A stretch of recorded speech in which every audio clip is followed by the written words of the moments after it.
Today we're going to talk about trauma and being a trauma-informed classroom and what that looks like.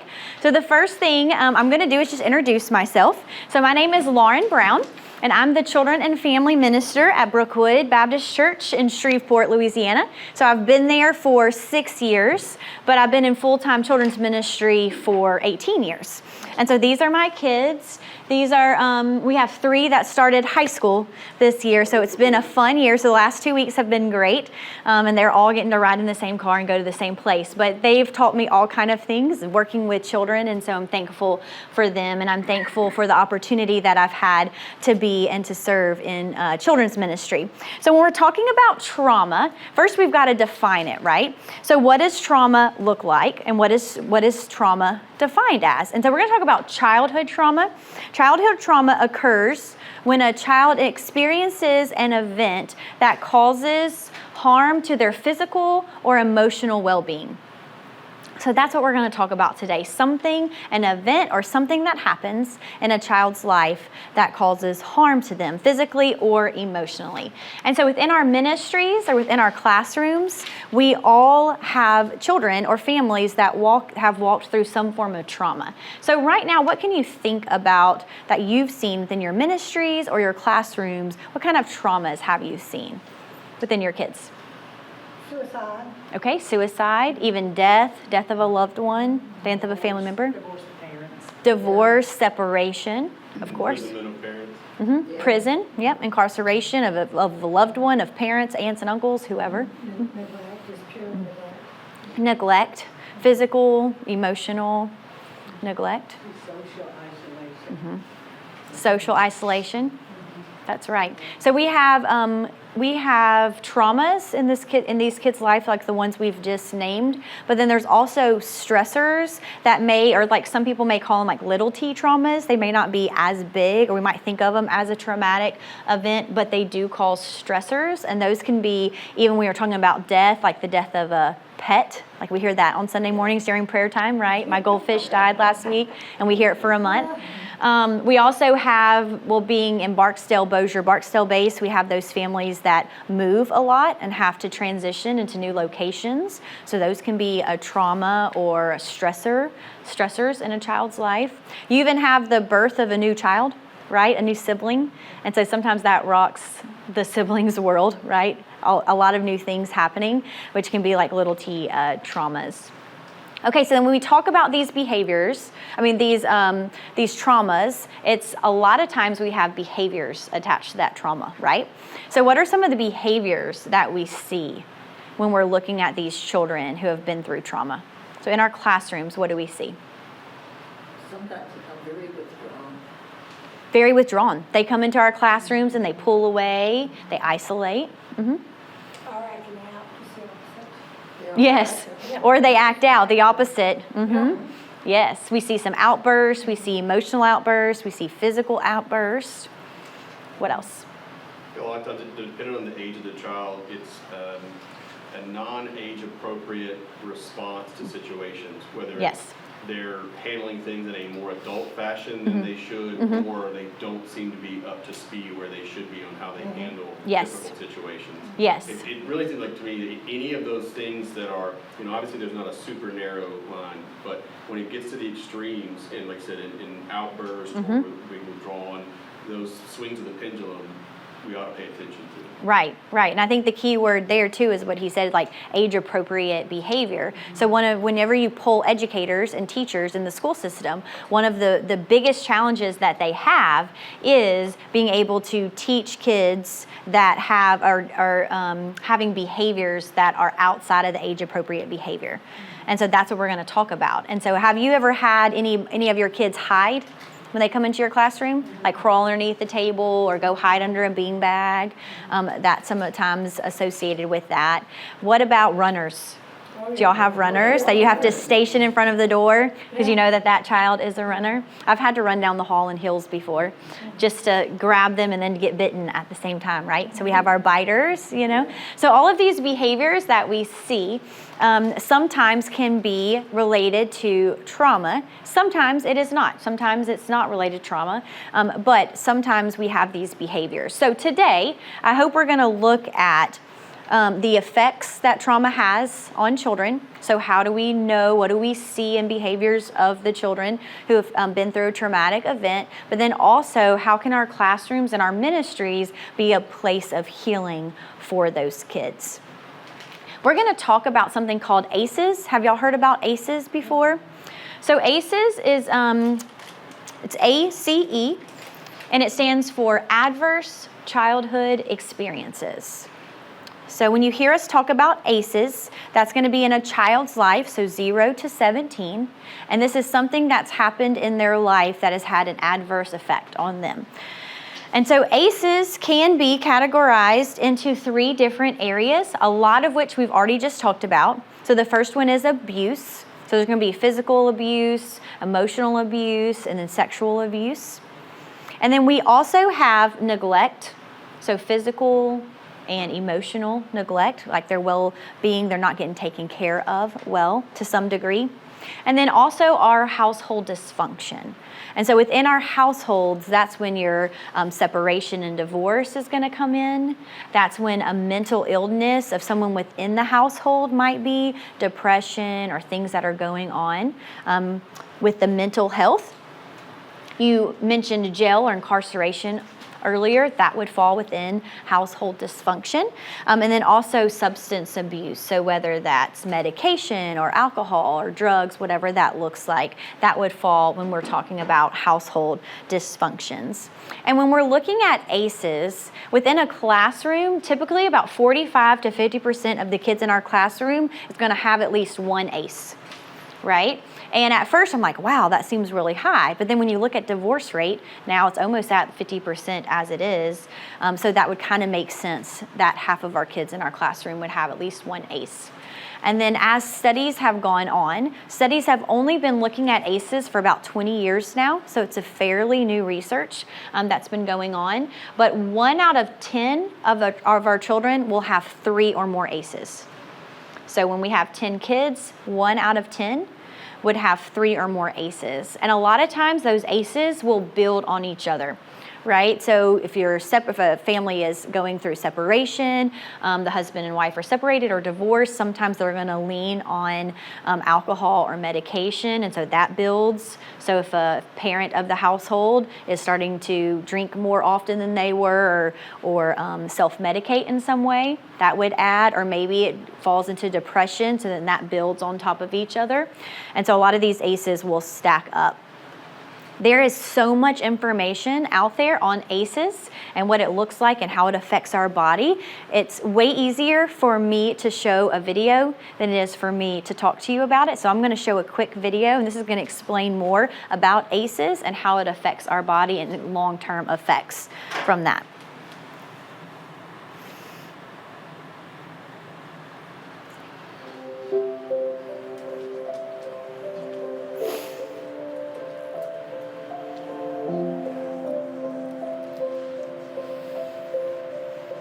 A child's experiences early in life are important building blocks for the developing brain. Genes, nature, are like the blueprint.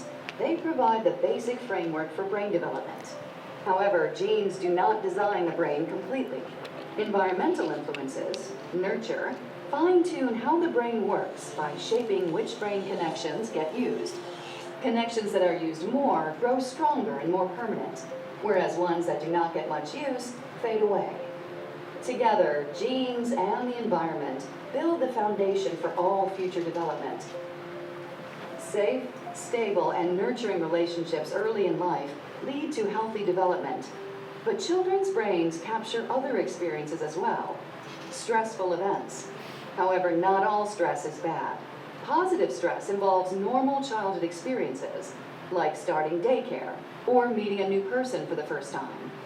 This stress is essential for healthy development because it helps children develop coping skills and confidence.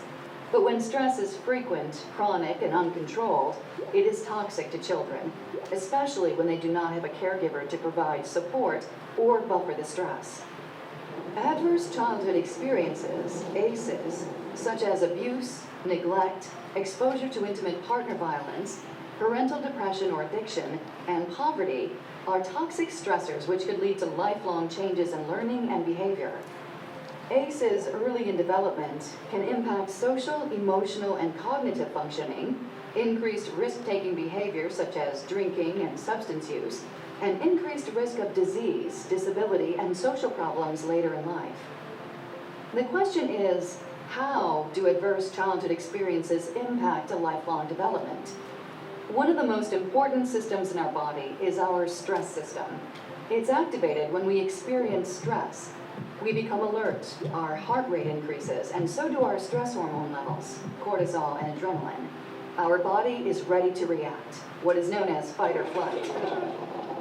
A short period of time after the stress is over, or if a child receives support from a caregiver, the stress response turns off and the body returns to a normal state. Adverse childhood experiences create stress responses that stay active, and without the support of a caregiver, the system has difficulty shutting off completely. This constant and prolonged activation can affect immune system functioning and increase the chances of sickness, infection, and disease. Prolonged activation of stress hormones is also toxic to the brain.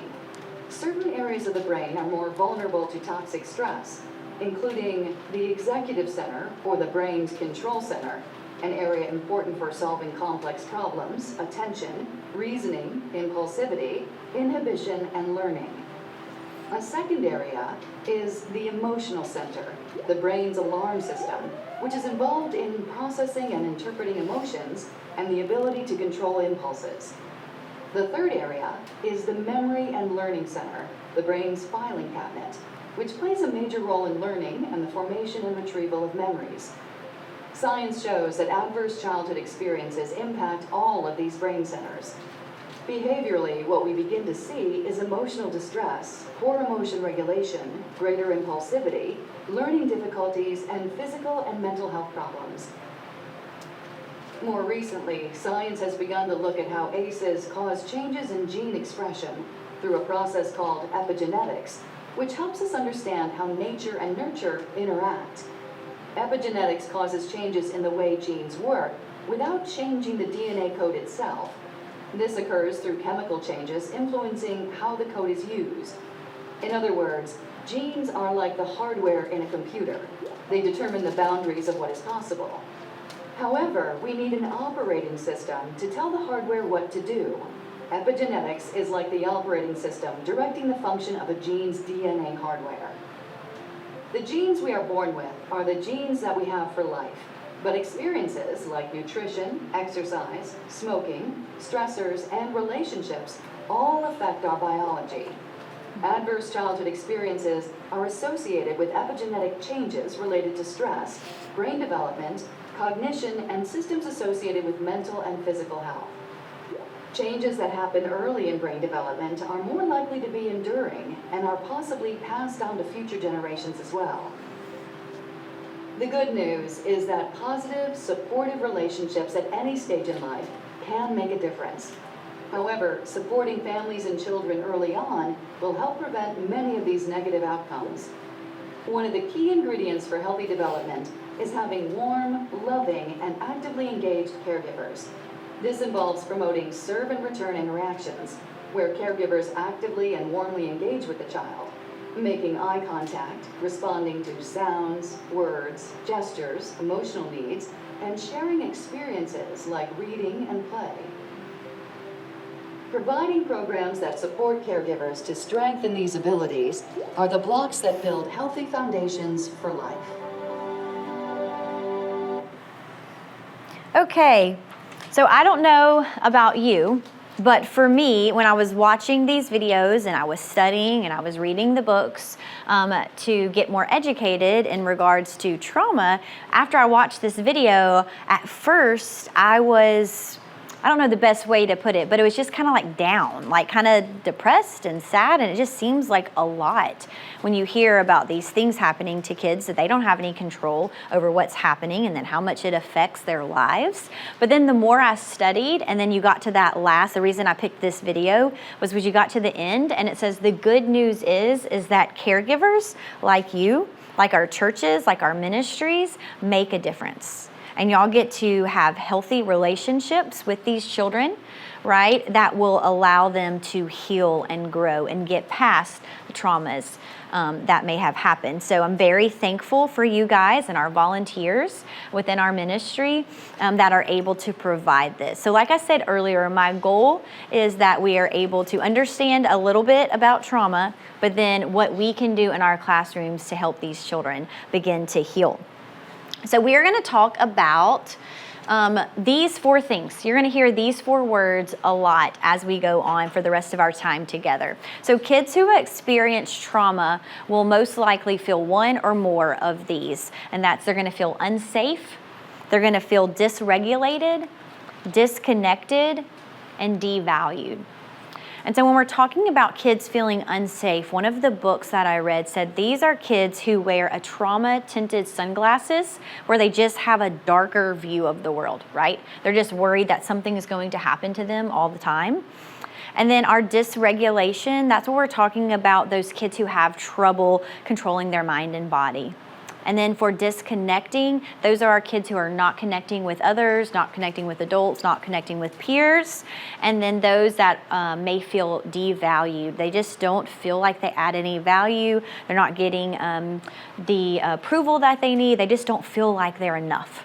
Right? So as we walk through the rest of our time, we're going to look at ways to recognize if kids are showing us through their behavior, if they feel one of these 4 things, unsafe, dysregulated, disconnected, and devalued, and then what we can do during our playtime in our classrooms, what we can do during our teaching time in our classrooms, and what we can do during our discipline within our classrooms to help these kids grow and heal. So when we're talking about recognizing signs and symptoms of trauma, one of the questions I get is how do you know like whether this behavior is actually caused by trauma, right? And the short answer is we don't know. We're not going to know unless a caregiver has told us that, hey, you know, we're going through a separation, we're going through a divorce, so he's been acting out, or we have a new baby at home and this is a new behavior that's been presenting itself. We don't always know. So what I like to tell all of our leaders and volunteers is that their behavior is telling us something if we'll listen, right? They're acting certain ways because they feel a certain way, and so we have to listen. So regardless of if we know that this child is going through something at home, and we want to show a little extra grace and care for them, the child who we don't know if there's anything happening at home that's presenting the same behavior, we should still show a little extra grace and care, right? It's always helpful to know, but we don't always know. And we also are going to see behaviors that has nothing to do with trauma. But we're hopefully going to have tools and tricks and be equipped to handle that after today, I hope. That's the plan. So when we're talking about kids that feel unsafe, how do we recognize the behavior that they might be displaying? Well, for one, there's fear and avoidance. They might not want to come into our classroom. They might hide over to the side. They might isolate themselves. They don't want to be left alone. You'll see a lot of this, like if there's bad weather, even if it's just dark clouds and you've had a child go through a traumatic event with weather, it's dark outside and they're going to be questioning, like, is it going to rain? Did you hear thunder? What's going on? They're going to ask lots of questions. They're going to be suspicious about things that are going on. There may not be a lot of trust there at first, so you've got to build that trust. You got to build that relationship. With kids who feel unsafe, often they have a lack of flexibility, right? They want things to be the same way. When they walk into that classroom, they want that toy in the same place and those tables in the same place because that's where they're going to feel safe. Then for our dysregulation, our kids who feel dysregulated will often see things in their, like a shift in their body language. So where it may be normal that they're bubbly and talkative and the first one to raise their hand for every question, all of a sudden there's something going on within their body and mind that's dysregulated. So we see a shift. They're sitting alone. They're quiet. So this is a change, not something that we see every Sunday or every Wednesday or every time we gather together, but there's a shift or a change in that behavior. Maybe it's all of a sudden we see that anxiety or that anger flare up. That's not normally a part of how they behave. And so we want to watch for that. There's something going on that's just regulating their mind or body. A sensitivity to noise and chaos. And so a lot of times our kids who their bodies are dysregulated, it gets too loud. And you'll see them put a hood over their head, or if they're younger, a blanket, or they'll cover their ears. And so whenever it's too loud or crazy, we're gonna see kids maybe asked to leave a group or go sit by themselves because they're wanting to get away from the noise and chaos. These are our kids who are going to have trouble paying attention or sitting still, right? They're touching everything. They can't sit still. They want to stand up. They don't want to be sitting in one place. They might be rocking their chairs. They're impulsive. They may have outbursts as far as like, you're sitting there and you're having a Bible lesson and you're sharing the story, and they may just shout out, "This is boring," or something, because they're not able to regulate their body. So they'll have emotional outbursts as far as like crying or yelling out, or they may become physically or verbally as far as lashing out at a peer or at the teacher. One of the best things that I learned when I was looking at all this, I never thought of there be two ways of a body dysregulated. And so you always think of the hyper, right? So that's your ones that can't sit still and their minds are going 90 to nothing. But you also have your hypo. And so these are the kids who look like they're half asleep at the table, don't want to engage. And so their bodies are just as regulated as the bodies that are hyperactive as well. So we've got to remember that and watch for that as well. Then we have disconnected. So these are our kids who don't feel like they have a connection with the group, with the peers, with the teacher, or whatever that looks like. When I was studying this, one key thing that I had never thought of before, it said in one of the books I read, it said that the pain of being socially excluded activates the same pathways in the brain as the pain of being physically injured. And so if you just think about that for a minute within your group, whether it's preteens, high school, or preschoolers, whenever a child feels like they're excluded from a group or from the class, or they don't feel connected, then it activates the same pathways in the brain as being physically injured, which I thought that was interesting. I hadn't thought of that before. So with these kids feeling disconnected, then you're going to see withdrawal, you're going to see isolation, they're going to remove themselves back. In your younger classes, when they're all fighting over who's going to be first in line, they want to be the leader, this is your child who's always going to hang back, and you're always trying to pull into the group. These kids could have a hypersensitivity to rejection. Like they already don't feel connected or a part of the group, so they're going to be extra sensitive to maybe not being a part of a group, getting out in a game, like playing musical chairs, and if they get out, that rejection is going to hit pretty hard, and they might have an emotional outburst for that. They don't like getting not called on, so if they're raising their hand all the time to answer, they're going to get upset that they're not getting called on because they feel rejected. Also, these can be the kids who come up to you all the time and says, "No one will play with me," or "I don't have a friend to play with," but you've seen 2 or 3 other kids ask them to play, but they kind of already are like, "Well, no one is going to be my friend, or no one wants to play with me, so I'm just going to pull away anyway." And they don't see that other people are trying to include them with that. Also, a lack of empathy. These are the kids that maybe don't know how to connect well with others. They don't know how to understand how another child feels. So that puts them at a disadvantage because it's harder to connect with someone if you don't know how to connect. So maybe there's not that much connection going on at home. So therefore that empathy and that compassion hasn't been modeled. So therefore it's harder for them to do that in a group setting. And then we have devalued. So our kids who feel devalued can go to a shame-based behavior. And so these kids are going to not like when they're redirected by an adult because they feel the shame, right? So they're going to get upset when they're redirected or corrected. These are your kids who could possibly be the ones talking down on themselves, right? They're very negative on themselves. They talk down. There's a lot of shame built in. There can be withdrawal and refusal to participate because they're just not good enough to do that, or they don't feel like they would be good enough, so they pull away. That's your shame-based behavior. But then you also have your approval-seeking behavior, and that's your opposite, right? These are your kids who are pushing in all their chairs to the table and like, Miss Lauren, can I pass that out for you? Miss Lauren, can I do this? They want to do behavior that's going to get them the approval, like that affirmation, like, thank you so much, you're so wonderful, thank you for helping, because they need that approval. Then also we have the kids that are fearful of failure. Right? They don't want to mess up. These are your kids who might be coloring in their art project or whatever they're working on, and they go outside the lines or they mess up just a little bit and they wad it up and they throw it in the trash. Even though it doesn't really matter, but to them, they have a fear of failing and not being good enough and losing at a game. If you play a game and they lose, they might melt down because they want to, they don't feel like they're good enough and they don't feel valued. And then you also have your oppositional behavior.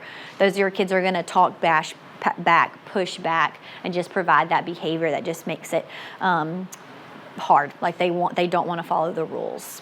And so when we look at this, kids who have experienced trauma will often feel one or more of these things. They'll feel unsafe, disconnected, devalued, and dysregulated, disconnected. Did I say all of them? I think that was like unsafe, dysregulated, disconnected, and devalued. So that's how our kids can feel, and those are some ways that they can show us by their behavior how they're feeling within our classroom. So what are we going to do about it?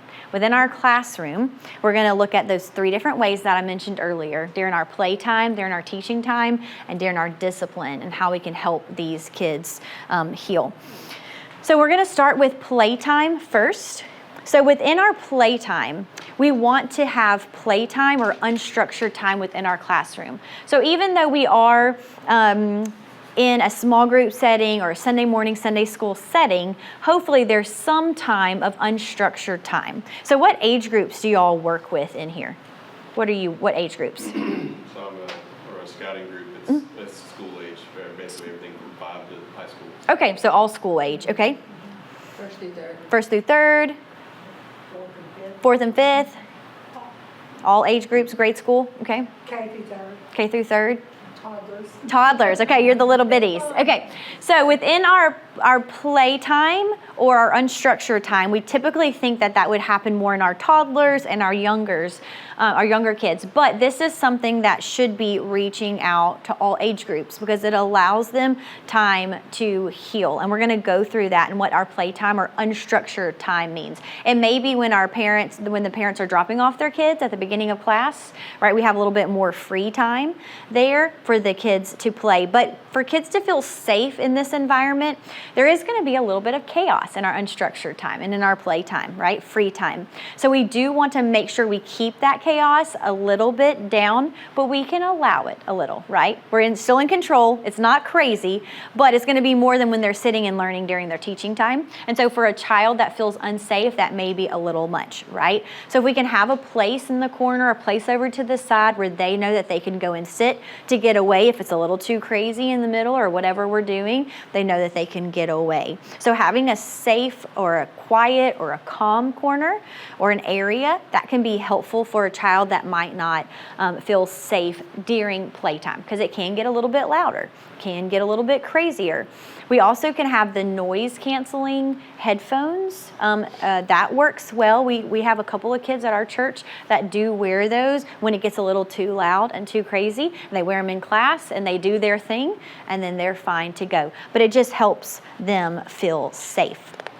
We also want to make sure that we are setting limits and boundaries. So setting limits within playtime is good. We want to communicate those limits. We don't throw the ball in the classroom, right? That's a limit we're setting. We don't run during our playtime. So there are still limits, and that will help our kids who might feel unsafe feel safer when they know the boundaries and they know the limits.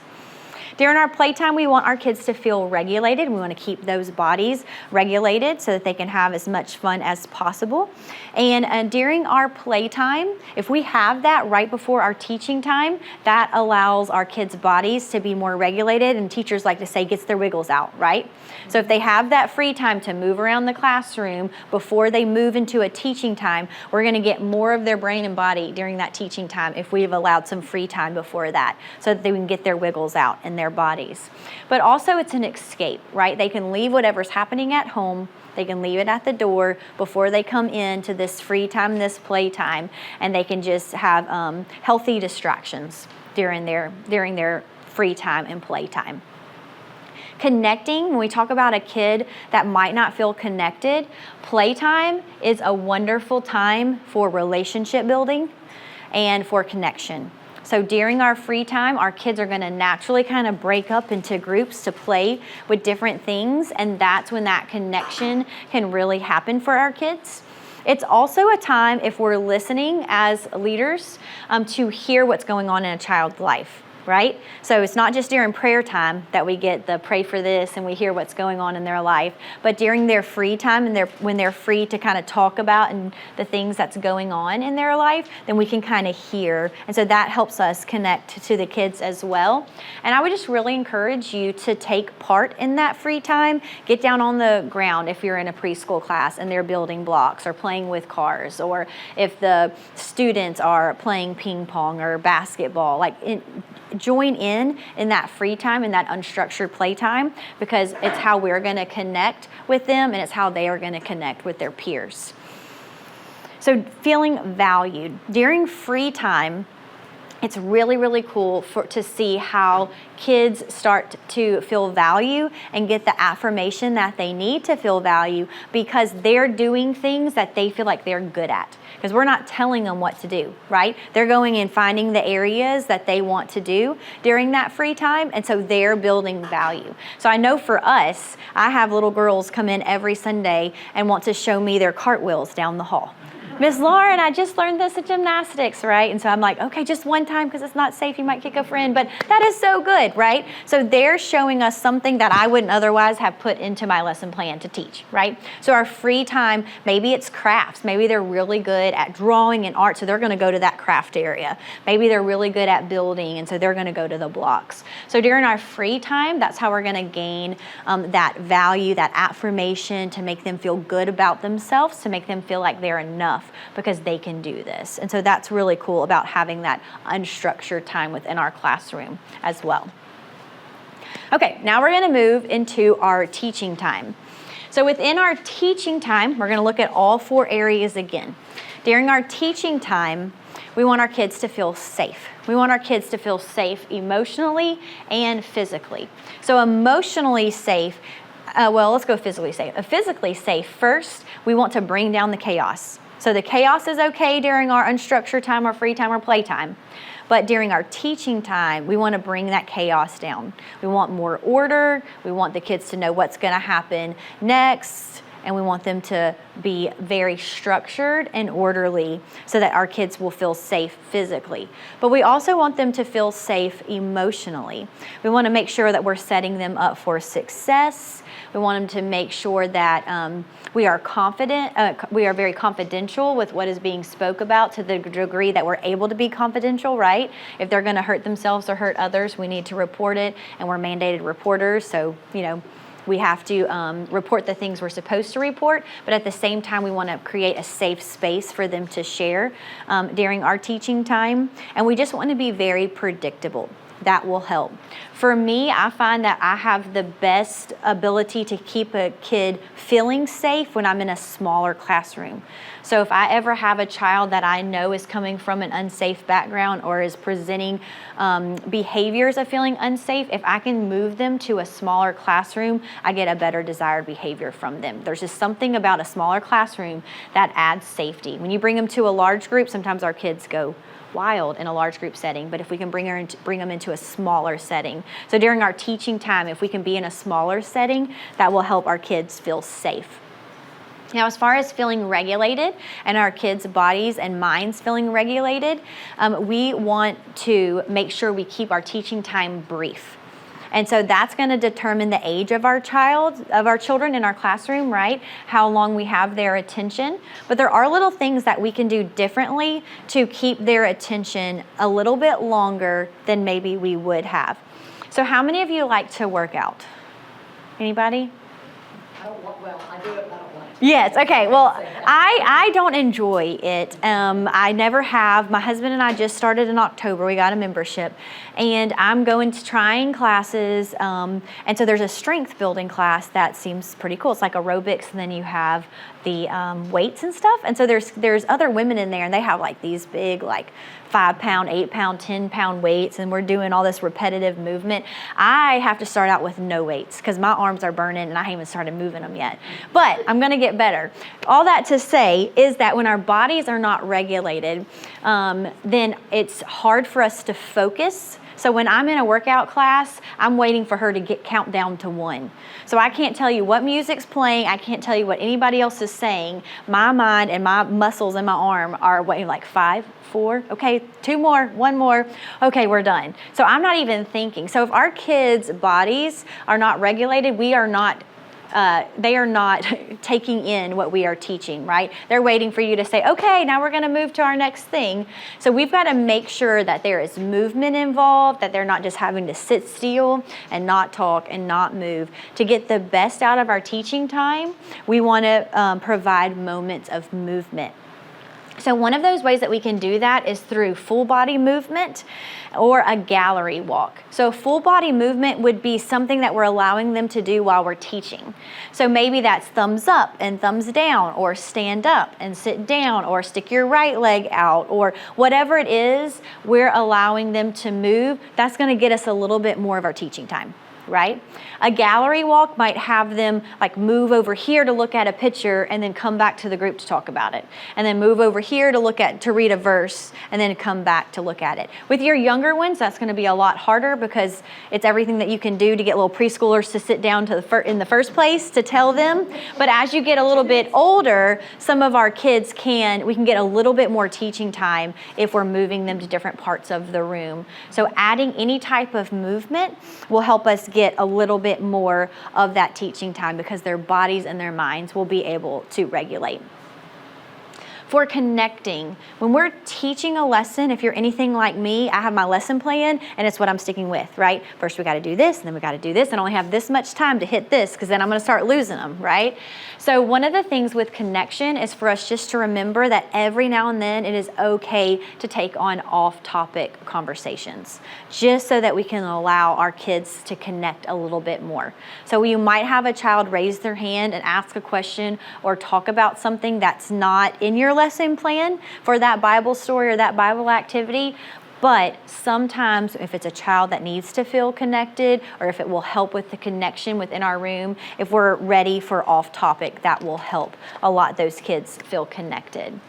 Within our teaching time, if we can allow for some reflection, maybe within buddy or peer groups, that will help with connecting as well. So if we just told a Bible story, we just showed a Bible story video, we want them to turn to their buddy and we want them to tell them something they liked about that, something they learned. And you say 3, 2, 1, go. And so you just give them a minute. And so they're able to connect with their peers, connect with their group. And so that might help a child feel more connected within your classroom if they were struggling with that connection time. So that's always really good. For our kids to feel valued when we're teaching, we need to be strategic on who we're calling on to answer a question, right? We don't want to maybe call on a person who we know wasn't listening and would not have a clue what that answer is, just to kind of make them feel it, right? We want to be strategic with lifting them up, see the kids who need it. Maybe we do have that one child who raises their hand for every single question, right? And maybe they're needing that affirmation. And so we're a little bit more strategic with who we call on and giving the attention to the kids who need it. But also, we need to teach our kids how to build each other up. So if our room is struggling with some of our children just feeling valued and feeling enough, then we can teach our kids, oh, that was a great job. Let's tell Sally how great she did, way to go. And we're affirming each other within our classrooms. I think that would be helpful, but also developing leaders within our classroom can be helpful. And sometimes we develop leaders within the kids that may not be the ones we would think would be the leaders to begin with, right? So we had a boy, one of our older boys within our elementary school who was very disruptive in in class and couldn't sit still and hollered things out and would say things like, this is so boring, you know. So he was a little bit harder to handle, but one of the things I realized is that he just needed to feel valued, right? And so he had a job that he does for us to get ready for our teaching time. And when he does that job, he's been filled, right, with that value. And so that behavior, that disruptive behavior, doesn't present itself as much anymore because there's been some value given. So sometimes we just have to watch for that, and we can make leaders during our teaching time, give them things that they can lead out, or ways maybe they're holding the Bible, maybe they're reading the verse every time, but they have a job where they feel important and they feel valued. And that can be very helpful. The last thing that we have, we're going to end the last 5 minutes with discipline. How many of you have any discipline problems within your classroom? None, right? Perfect angels. So we're going to talk about discipline. We're going to talk about discipline. One of my favorite books that I read a few years ago is called Teaching with Love and Logic. Have y'all heard about that book? Teaching with Love and Logic. They have one, Parenting with Love and Logic, but I did the teaching one, and the teaching one carries over. So I was able to use all the tricks and tips with my own kids. But Teaching with Love and Logic is great. And what that book talks about is how you get the desired behavior that you want through relationship, right, and connection. And so first, if you can have that relationship, it's a lot easier to get that desired behavior. So if we can connect with our kids, that is helpful. But I think we also need to look at these as teachable moments, right? These are ways that we're going to teach the kids our desired behavior and the outcome that we want. I think there's a difference between punishment and a difference between consequences. I think sometimes when we go with punishment, that's another thing where we're just wanting them to feel it. We want it to hurt. Like, if they're going to misbehave this much, we're going to take this away. We want them to feel it. But for consequences, we want it to be a more teachable moment. Like, this happened because of this. And so hopefully we can lean towards consequences within our small group time more than punishments. And hopefully today we're going to go over some discipline strategies that can help with that as well. So we have, the first thing is called ACT limit setting, ACT. ACT, ACT limit setting. And so ACT stands for A, acknowledge the feeling. Acknowledge the feeling. C, we want to communicate the limit. Communicate the limit. And then T, we want to target the choice. So that's your ACT. And so an example of that would be like if the kids are playing a game in your classroom and you're going to acknowledge the behavior, acknowledge the feeling first. So like, oh, I know you are so happy playing this game. You love playing this game. I can see it on your face. However, it is not safe to throw the ball in the classroom. So I would love for you to either roll the ball or move over here to this activity at the table. So you're acknowledging how they feel. You see the happiness, they're having fun. I'm so glad you are having fun. But then you're communicating the limit, which is they can't throw the ball in the classroom. And then you're giving them a choice. Would you want to do this or this next? So that kind of helps de-escalate a behavior that might come than you just snatching the ball from them and saying, you know, you're not supposed to throw that ball in this classroom. You know, so sometimes the way we interact with the kids can get the desired behavior that we want. How many of you have heard of cookie breathing exercise? Has anybody heard of a cookie breathing exercise? Okay, it's my favorite one. So breathing exercises is what's going to help a kid calm down. So even adults, right? So we have moments where we can feel our bodies, you know, dysregulating and we're about to lose it, or we have a child that is already there, that is bawling, that is crying, and we need to help them regulate. And so breathing exercises will help a child regulate. Breathing exercises, there is 1,000,001 on the internet. So if you can Google it, there's a ton of breathing exercises. But one of my favorites is called cookie breathing. And really it's my favorites for my youngers. So my preteens and my older probably wouldn't do cookie breathing. But for the younger elementary school age, cookie breathing is a way to model and teach breathing so that they can calm down and regulate their body. So how many of you, what kind of cookies do y'all like? Do y'all like chocolate chip? Okay, chocolate chip cookies are in the oven. So we're going to have to model it and teach it first. But then after we teach it, we would just say, hey, have you done your cookie breathing? Why don't you go do your cookie breathing? So to model it, there's chocolate chip cookies in the oven. Oh, they smell so good. We can't wait to take them out. We get them out of the oven and we smell them because they smell so yummy, right? So we breathe in, but they're too hot to eat, so we've got to blow it out.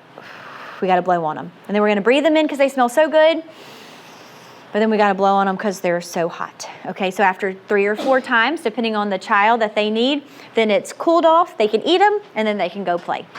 So it's their cookie breathing. It's to help them regulate their breathing, to calm down. And so knowing breathing techniques in your classroom can help a child regulate.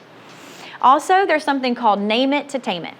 And so name it to tame it is just a way that we are going to help acknowledge that we understand how they feel, but then there's nothing that we're going to do about it. So it doesn't change anything. We're just hopefully not getting to an extreme behavior just by able to acknowledge it. So let's just say a child is really hungry. You know they're upset because they got their food last and they wanted their snack first, right? So you would just say, oh, I know you were really hungry today and I see that you got your food last. I'm sorry about that.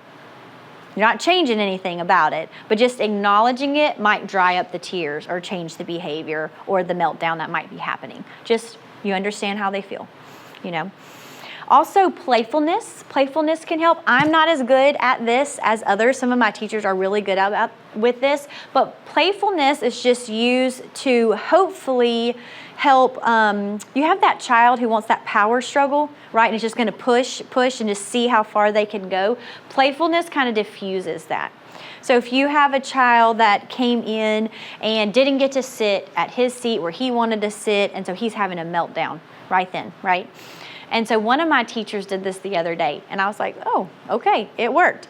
But she just said, you're not crying loud enough. You need to cry a little bit louder. Let me see some more tears. Like that, you can do way better than that. And I was like, okay, let's see how this is going to happen. Sure enough, that child, he just stopped, and he looked at her. He's like, you want me to do what? You want me to cry louder? And then it just stopped, and he was able to regulate his body, and he moved on.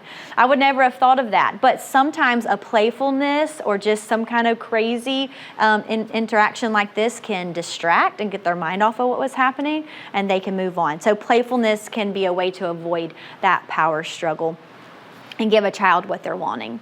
Also, redos help.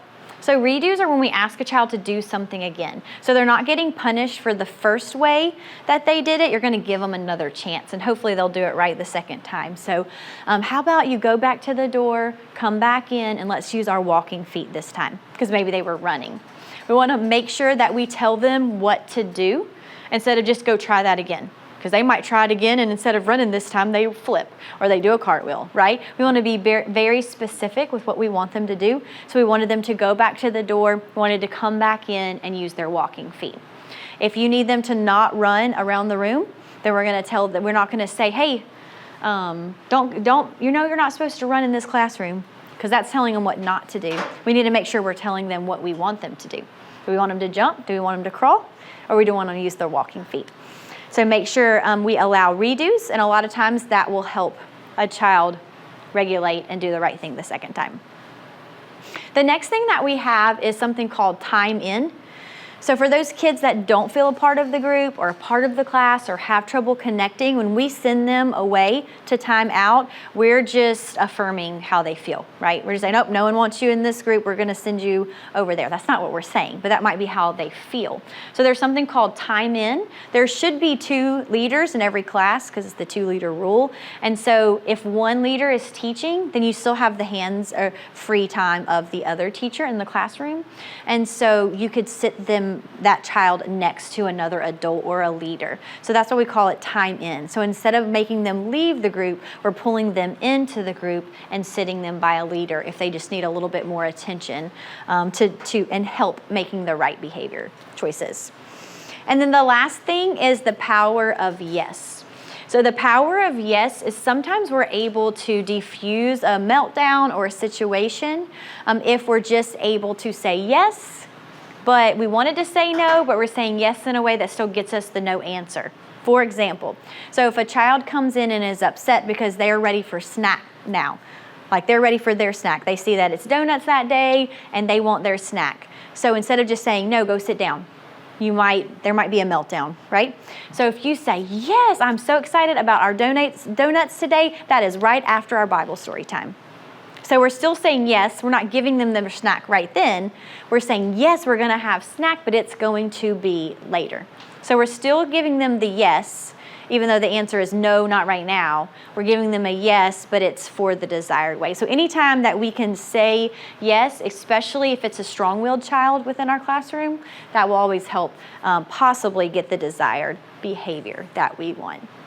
So as we're looking at children and families who are walking through our classrooms and our ministries, we know that there are things going on in their lives that we don't know about. And so what we want to do is we want to look at the behavior that is getting presented. We want to look at the words of the children that are in our classroom, what their words are giving us, what their behavior is giving us, and we want to offer that love and support that we're able to do as ministry leaders. Because even though statistically it shows us that more and more kids are having these ACEs, these adverse childhood experiences, loving, caring caregivers can be the difference in the healing in these lives. So what you do matters. Keep it up. I know all the ministries and the churches are super happy that you volunteer and give your time, and so just pray special blessing over you and what you do, and know that y'all make a difference in these lives. So thank you so much for coming. I appreciate it.